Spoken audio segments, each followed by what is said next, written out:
Hi everyone, it's good to see everyone again. So yesterday I had what I called my hand-holding session, where I stepped everyone through, here's what you do, here's how you set up your classroom, here's how you integrate it with your LMS. This is not about that. This is designed more for people who are teaching their second class. That is, you've successfully completed your first year of teaching, you taught CS50, and you had a really good time doing it, and now, for one reason or another, you're looking to expand upon what you're doing. So the first thing, once again, we're going to do the good old-fashioned pre-check survey. So if you can do that for me real quick. And I left my notes on my table, because what else would I do? Year one. And this is just, so in the same way, this is a different survey from yesterday, I promise. But this is about where are you teaching and what are you looking to expand into, right? What grades are you working with, right? Everyone starts their first year, and I always liken it to my first teaching year, where I was given a book and some pencils and a classroom, and they gave me some chalk, and they gave me a little slap on the butt and said, there you go, have fun in there. You said you know what you're doing, so have fun in that classroom. And I can't imagine that that's too uncommon of an experience for teachers. But really, it's your second year. So your first year, you're just trying to get through everything. You got the lessons, and then you got the technology problems, and then the dev environment won't start, or the internet goes out, and you can't do anything for a day, and you lose this, that, and the other thing. This is not that session. This is the session for how do I expand. And I've also expanded it, since I was earlier talking about it, into discussions about differentiation and something I think is really important in computer science, which is improving the number of women who take computer science. And there's some really fascinating research that I've included in the slideshow. So I'm going to move ahead, and I'm going to take a quick look at the responses right now. Have a good idea on making my course better, be more knowledgeable, use CS50P, deploy a course using CS50 tool. Those are all good ones. I'm going to zoom this in a little bit. Seeing a lot of middle school and high school teachers. Be better. That's the best one. That is a great one, because does anyone in this classroom or online not want to be a better teacher? Is anyone just like, I'm the best, and that's it, right? Just remember, we work hard, and we do everything we can, right? All right, so we've got a good cross section here. So I'm going to go back to my slideshow. So again, my name is Peter Wade. I worked at the Colorado Springs School from 2020 to 2023. I am on a sabbatical for a few years because I need a little bit more flexible job, but I intend to go back. Some of my experiences, I taught computer science grades 4 through 12. So I've worked with, and then I also oversaw the program from K to 3. So I have seen a lot at our school. Taught 7 classes in 2 divisions, and it all fell on me, which I'm sure is not the unusual statement here. And my AP class got the Female Diversity Award. Very proud of that class too. This year, fortunately, was not quite as diverse, but I still had a fantastic AP class this year. And what we'll do, so we're going to go through, I'm not going to read the slides because I assume everyone can read. But I think that the most important aspect about teaching computer science is that you're probably alone, right? How many of you in this room or online are the only computer science teacher at your school? Genuinely curious. Raise your hand up high or put up a little thing in the chat, because I can see it in the back of the room. But probably a lot of you are either one or maybe one and another person who's also a math teacher, right? Maybe you are the math teacher, and your boss came in one day and said, hey, what if you taught a Python class, right? And I always liken it to you're working alone. You're working in a field where you can't really collaborate with anyone. And I go back to Arrested Development, where there are dozens of us. Literally in this room, there are 2 dozen people. And there are some benefits, okay?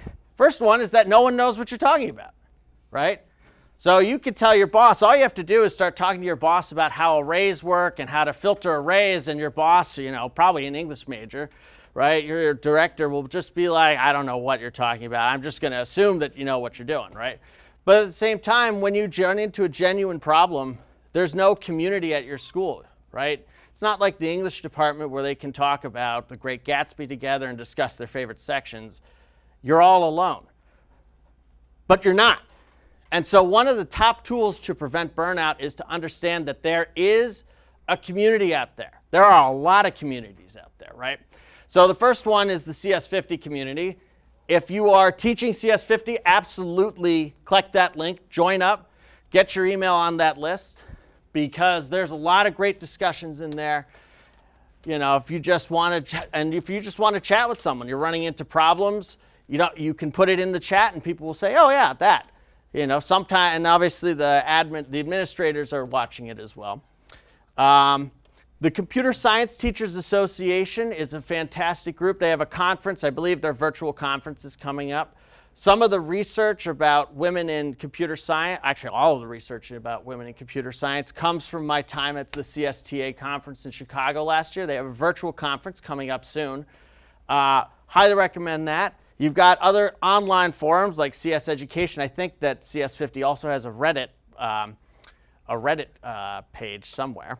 And then another fun one is, this is again for AP teachers in the United States, is you can become a reader, where they get a bunch of people, all of whom are computer science teachers. They put them in a room and they make them grade thousands upon thousands upon thousands of AP tests. Now, I don't know how much everyone enjoys grading. I certainly don't. But doing it with a bunch of other people would be a fun time to collaborate. All right, and that's a key point.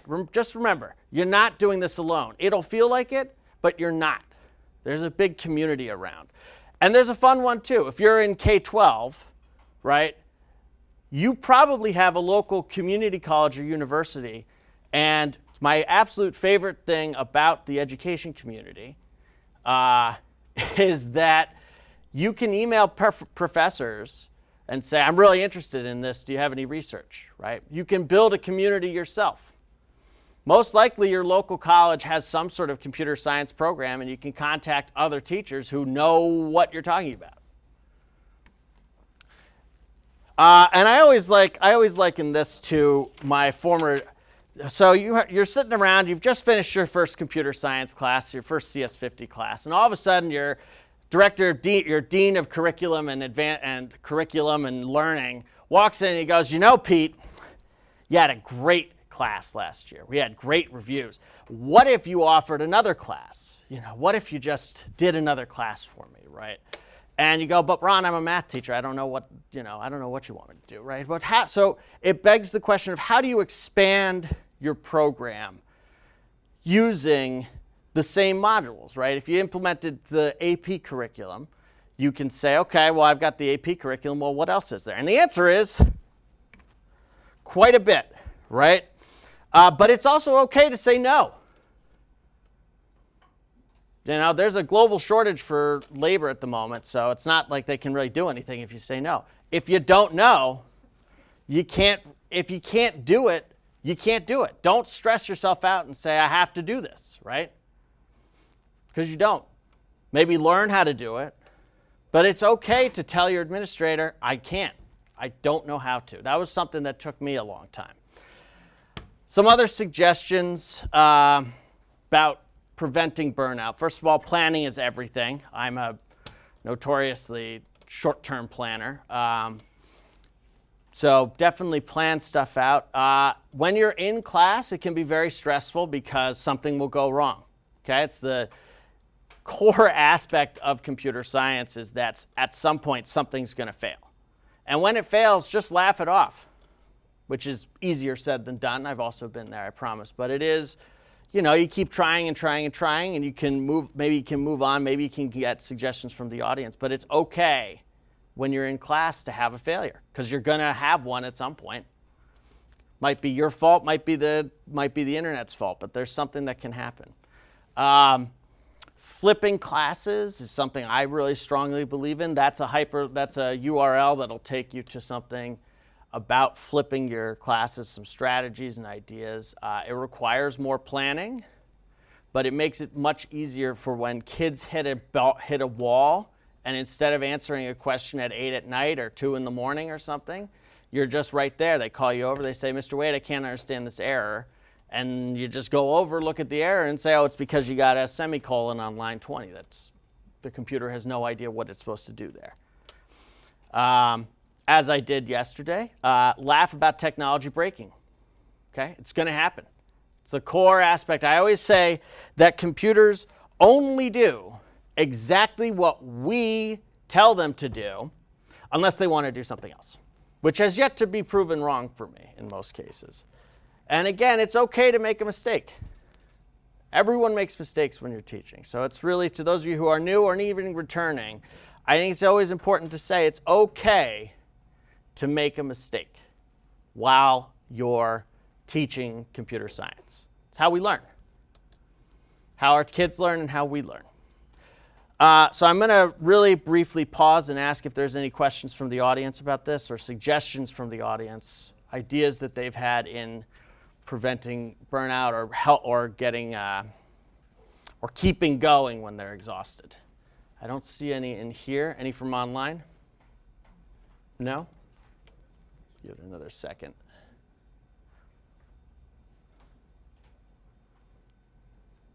Okay. So I'm going to move on and now move on to now how do we expand our program? And the key point to remember is that CS50 has a bunch of available modules, which I call the expansion packs, but it's yours, right? You don't have to use every single one. You don't have to complete. You can use bits and pieces of the Python module and build something that actually works for you, right? So for example, if you look here, right, these are an example of some of the expansion packs, and I guess that there's a new mobile development one coming out and a cybersecurity one coming out. But the core ones, you've got this CS50 AP, which is what I used, and then X, which is very similar to it. You've got web development, which is great for kids who are more advanced. You've got Python and Scratch, which are alternative starting points for kids who are, if you're looking for an intro class. Scratch was particularly good. I had very good results with that down to 5th and 6th grade. The 4th graders were a little bit young to understand what was going on in some of it. Artificial intelligence, this was an example of I had an incredibly advanced 8th grader ready for the APA test today, and I gave him the AI class and he loved it. He spent the entire semester working on it while he was in my middle school technology class. But again, if you look at this is the system that I put together for the Colorado Springs School, where you have 2 introductions classes, where you have intro to computer science and technology. And then you have different pathways, where you have intermediate courses, data science and robotics, and then you also had AP Computer Science Principles, which is a year-long course. And then you had advanced courses, so that students could start here, take this, and then move on to advanced if they felt they were ready for it, or they could go off to the side. And it depended on how comfortable and how interested they were. It gave them options. At our school, we use, which I think is fairly common in the United States, computer science classes can count for either a math or a science credit. It's a good way to expand it so kids who maybe they're really scared of physics or chemistry or something. Well, I think chemistry is core, I think. In any case, it gives them an option if they don't want to go through the math curriculum or the science curriculum to expand to other topics. And that's how you should think of your program, is how is it helpful to students and how do they build something with it? I feel like I'm jumping through everything, but that's okay. So, and another point that I always bring up is that when you're teaching a class about computer science, you have to keep in mind that the computer science field is enormous. The most visual point is programming. It's the thing that most people know because they watch things like Silicon Valley, or they watch, what's the Zuckerberg movie? That's it, thank you. They watch The Social Network, and they watch programmers, and they watch all this chaos. But when you think about computer science, there really aren't that many programmers. It's a huge field. There's cybersecurity engineers, there's IT experts, there's graphic designers. It's an enormous field. And so focusing so narrowly on programming in a computer science class doesn't really help. Or it's not that it doesn't really help, but it narrows the field, and it discourages kids who might be interested in doing something like network engineering. Maybe I had a kid who loved radios, fascinated with radios.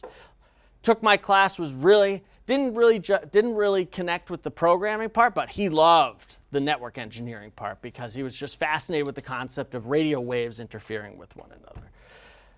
And I keep going in, and so there's a real point of design. What can you build, right? What can you, as a student in a class, design? And for this, I bring up one of my students from this year's project. This is a song generator. It's very musical. And this song is this software that he wrote is fully capable of designing a beat and pushing it out. If you can hear it, I think that the audio's coming in and goofy. But it regenerates it each time you run it, so it'll create a new song every time it's run. And it goes into the whole, what I saw is the whole idea of capturing their imagination. Computer science is about what can you build? What can you do, right?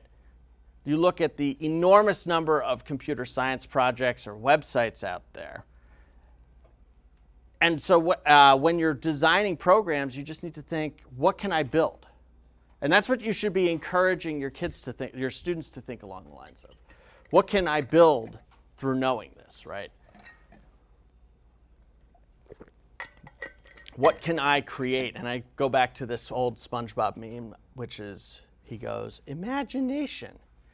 And I want that to be, or I felt like that was a very core part of what our computer science program was, of building, of designing, and of making it useful. When you think about a computer, right, computer science is about building programs that are useful for something.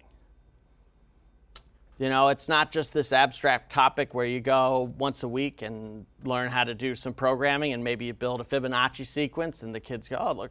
It should be, and that's one of the things I really loved about the CS50 assignments, is that they really focus on designing projects that, for the most part, are very rarely math-based. They can be, but they're really about visual design. I think of the filter project, which is where you build a filter using C to create grayscale and sepia tone filters on a picture.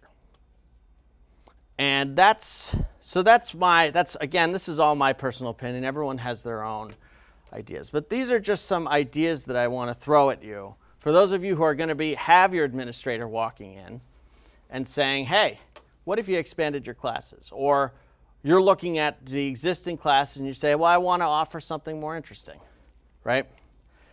You can go back to web development. Web development, for a long time, a lot of schools, web development has been just HTML, CSS, and maybe a little JavaScript. But when you think of the modern internet, that's not how websites work now. Nowadays, it all runs with these big back-end softwares,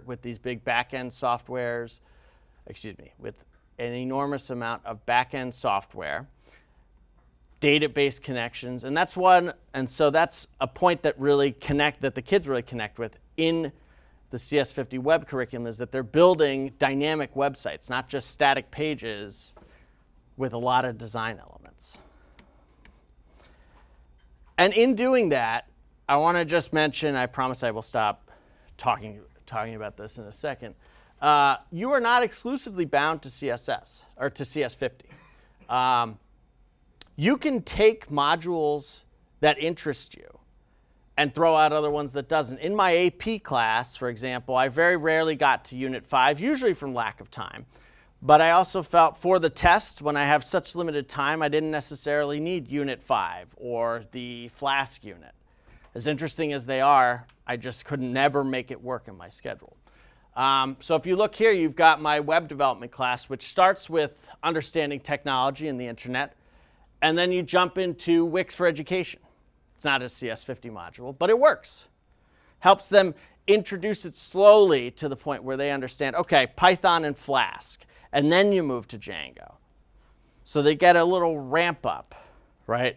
Same with the Intro to Computer Science class. My Intro to Computer Science class had a Digital Arts and File Systems, which had no CS50 units. It was all about building stuff in, or designing stuff in Adobe Photoshop and teaching kids how to use file systems to search for tools.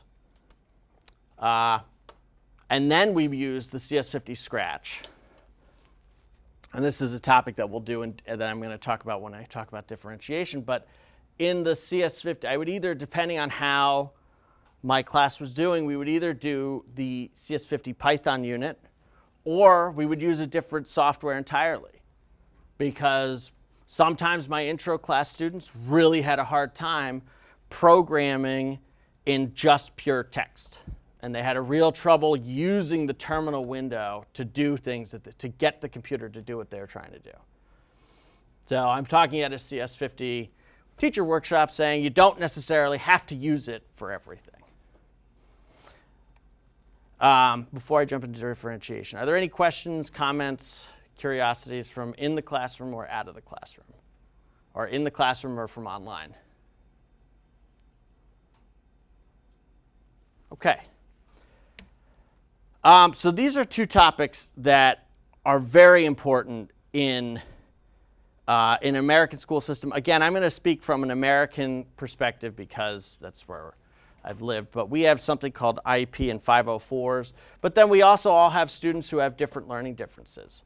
And the CS50 curriculum provides a lot of benefits to that. Right now with this AI tool that we introduced, that was introduced an hour ago, 2 hours ago, going to be a game changer in terms of kids being able to work independently. But one of the things I really like is that you can get kids who will try the more, is that you'll get in a class, you'll get 10, say you have a class of 10 students, you'll have 1, maybe 2 students who are so advanced that they can run circles around the students who are just learning. And then maybe you'll have a student who has a lot of trouble understanding this. Maybe they never had a chance to do complex logic puzzles. For them, every class is really challenging. And that's one of the things I really love with I really loved using CS50 is that you've got the more and the less for most major assignments. So you can do the Mario more and the Mario less. But I will say the biggest challenge I found in my teaching time, teaching CS50, has not been processing speeds, but has actually been dyslexia. I've had quite a few students who've had dyslexia, and they tend to do great with Scratch because they don't have to type. But once they have to go into the Python unit where they start having to type and it's really about making sure that they're, if they're taking an English class and they find a misspelling, you can kind of fudge it because you understand what they're trying to say. But the reality is, if you type a variable name and the variable name is called var1, and the second variable name is called VAC, and they call it as VAC accidentally, the computer's not going to understand it. And that is, so this is where creating a pathway for different students really comes in.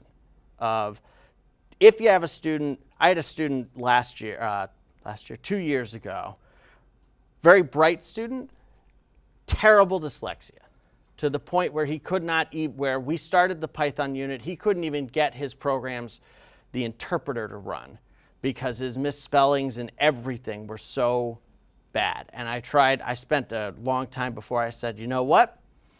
instead of this, we're going to have you do the Scratch unit to the end. Similar experience. Obviously, it's not quite Python, so you can't expand it in the same way. But I really do encourage you to try it out. It's hard to teach two classes simultaneously, and particularly when you've got one group of students doing one curriculum and one group of students doing the other. But it helps keep them engaged. It helps keep students who really struggle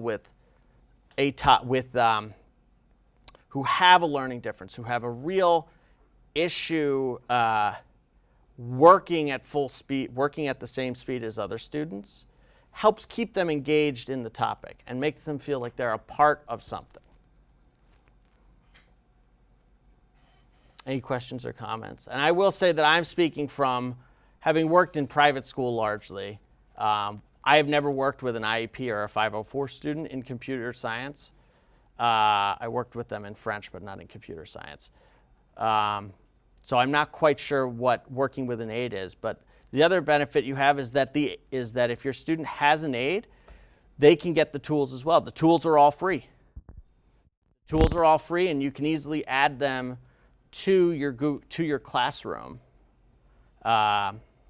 You can easily add them to your classroom and give them the CS50 Vault answers and help them and help guide them so that the person helping them learns the tool as well. So that's the topic of differentiation. And this is a huge field. And this is something that everyone will work on themselves. And this is one so the next one is the topic of women in computer science. And I bring this up because reading this is really depressing. So I've highlighted the key points to this, which is that in 1984, 37.1% of computer science degrees were awarded to women.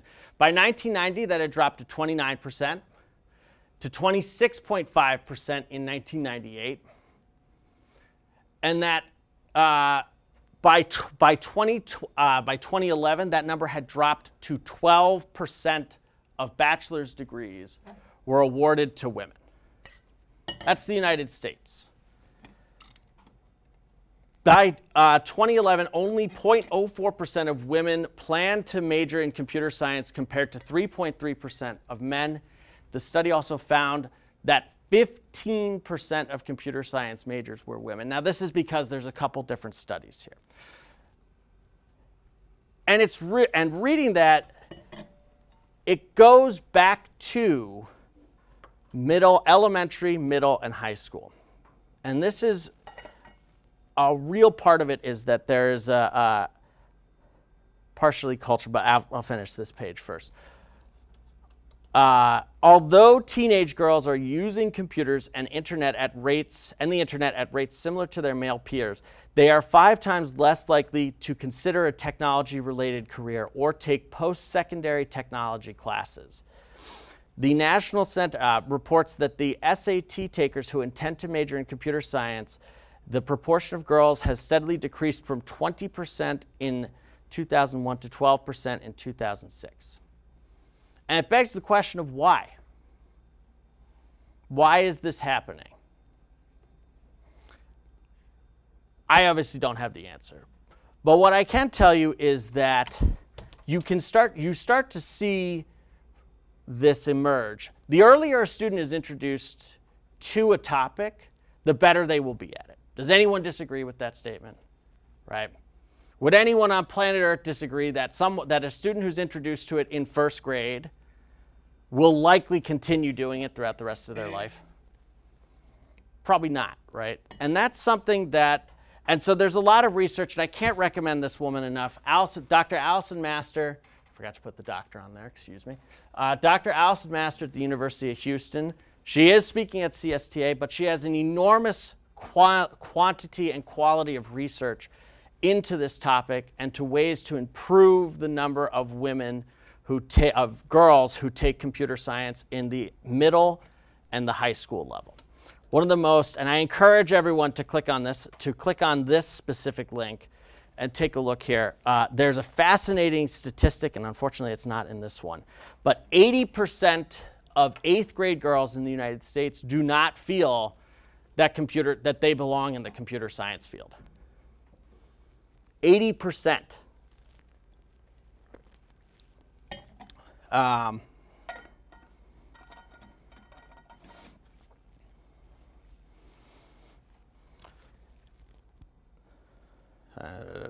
Excuse me. So again, it begs the question of why. Why is there such a drop-off at 8th grade? Because students will do about the same. They'll be equal throughout their elementary school years, and then suddenly middle school, all of a sudden, girls just disappear. They disappear from the field. And then if they try and rejoin, they get really behind. They fall so far, they're so far behind their male peers who may have been taking it for years and years and years at that point, that they'll feel even more like they don't belong in the field. And so it begs the question of what can we do to counter it? There's some really again, this is a grand societal problem, but there's some really interesting, very small things you can do that have been proven through research to work. So again, these are the three research articles that back this up. I encourage everyone to read them if you can. One of them is a fascinating one, is create a room that has neutral decorations. And what it means by neutral is that they're not excessively technology-based, right? So I love movies like The Matrix, and I really enjoyed Dune. And putting those up, I'm sure, would be absolutely a decoration, but there is a sign that it's like, oh, this space is only for people who love technology, which then discourages students who don't feel, and it's not just girls, it's all, but it is, if someone feels they don't belong, if the decorations say this is only for this group of people, it discourages students from joining it. I'm sure it's not just limited to computer science, but it's the topic that we're working in here. Discussing important female figures who were in the computer science field. Margaret Hamilton and Grace Hopper are the two best known in the United States. Draper Labs had a fascinating piece about Margaret Hamilton, who wrote the code for the Apollo mission computer. Ada Lovelace basically invented the concept of a computer that can do something more than just a mathematical calculation.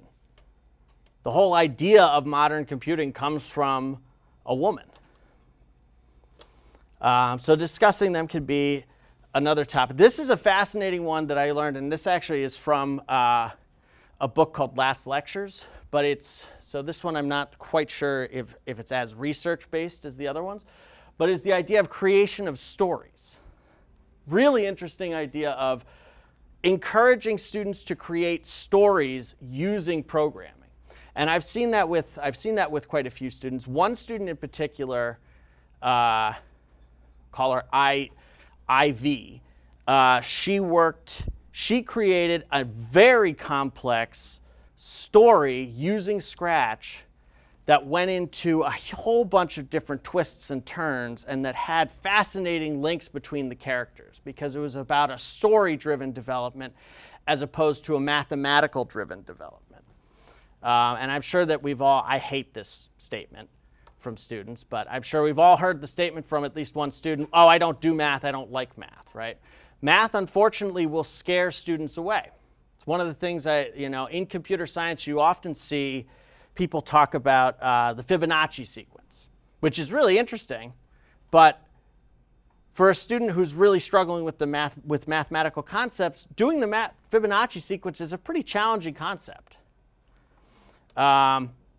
Start early and counter stereotypes before 8th grade. I had that once where I think it was a 4th grade class, I had a student who, and I heard it this time, I'm sure he said other dumb stuff, but he said to another student, oh, that's a great project for a girl. And that's where you step in. You don't just let it go. You have to step in and say, no, it's a good project in the first place.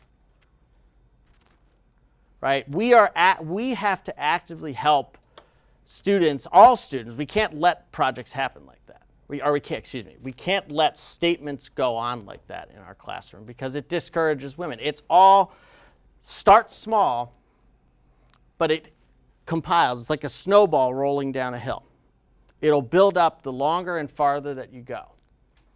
And if it's not stopped at the first grade level, it's not going to stop. It's going to keep rolling and rolling.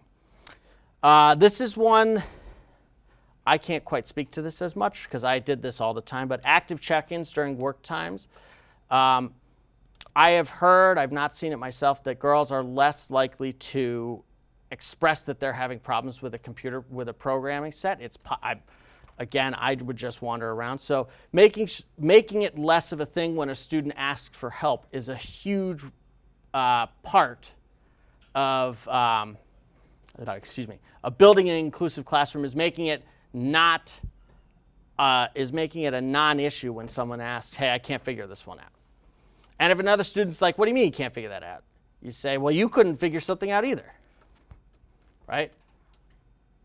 Everyone learns at their own pace, and it's a tough topic. So among the many other things, so this is something I would like to do now, which is a Padlet, and I owe Catherine here from Belmont Schools thank you for putting up a Padlet, because I actually don't have access to it anymore. But I encourage everyone to throw in some ideas or some organizations or some programs you know about these topics, right?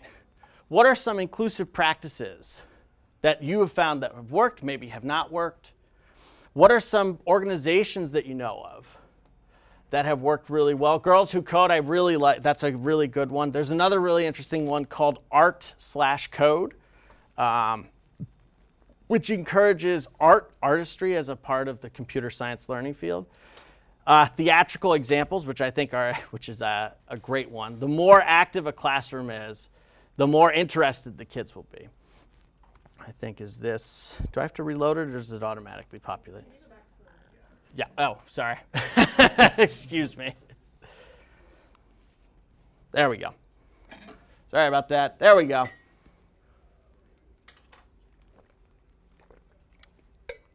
But it's why I say that collaboration is the whole deal, right? We all get into our rhythm of teaching where we think we're doing it as best we can, right? But it's when we talk to other teachers that we're like, oh, that's a good idea. I like that idea, right? You can take another person's idea and remix it. You can take another person's idea and match it. Build something of your own off of someone else's idea. That's the whole concept of CS50 when you think about it. You take the existing program and you make it work for you. And I'm going to put this, let's see.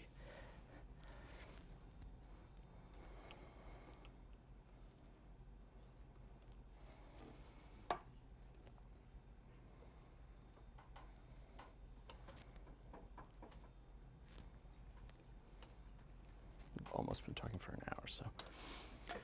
While we're here, are there any questions out here in the audience? Questions, comments, suggestions? Yes? I haven't taught CS50 yet, so I don't know of the projects that are in there that would be more or less preferred by certain students. But I know in the past, like music, any ones involving music, and when I took CS50 myself, like the piano one, I can imagine would be like really popular with a wider audience, especially people who aren't like more on the math side. Have you noticed certain projects being more or less popular with like maybe women or other groups like that? So the question is, have I noticed certain projects are more popular with students who are artistically inclined, women, gender nonconformity? And the answer is yes. There are projects that absolutely are knocked out of the ballpark every year. A lot of them start appearing in memory because that's when they can open up files. Volume is always fun because they love trying to see if they can break the computers. Excuse me. And I just jumped ahead. The filter one is always very popular with everyone because they get to make a filter that Instagram works. That's what I tell them every year is it's how Instagram works. And then they're like, ooh, that's exciting. Until they started, and then they're like, oh, this is really complicated. And I'm like, that it is, but you can see what's happening. So I would say that there's definitely more interest in visual assignments, depending on the assignment. Mario is a great starter point because, again, they can see in the code directly or they can see in the terminal window which ones are larger and smaller. But you teach it and you'll see it, right? And everyone has a different group of students. Any others from the audience? There was one question. They're just asking, what was the CodeArt website that you mentioned earlier? CodeArt, and I have to remember. So if you look at the CodeArt Inspiring Girls to Code, this is an interesting organization. Again, if you have not been, I encourage everyone to join CSTA and see if you can attend their conference because there's lots of vendors there and they're all trying to sell their stuff, but there are some really good programs out there and it says that girls who are really into art will really enjoy programming because if you merge the concept of art and programming, it becomes another tool. It becomes like a paintbrush or like a paintbrush or a modeling clay. I'm going to throw up some ideas, and I'm at the end of my time, and I know I am.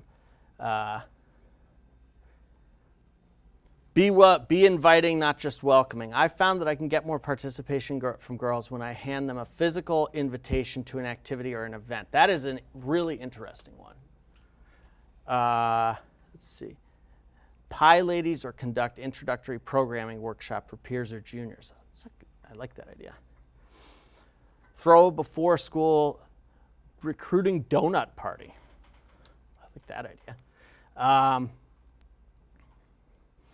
So again, I wanted this to be more than anything else, unlike my last session where I was walking everyone through processes, I want this to be a resource. So anyone looking in the future when you're saying, well, how do I improve this? How do I expand my program? How do I do something more? Can come back to this, slideshow and say, hey, those are some good ideas I saw in there. Because that's what we're here for. And I really mean this, good luck, please. And you can't see it because I switched the slideshow to black, but please feel free to send me an email if you have questions or comments. My email is peter.g.wade@gmail.com. Thank you to Peter. Thank you.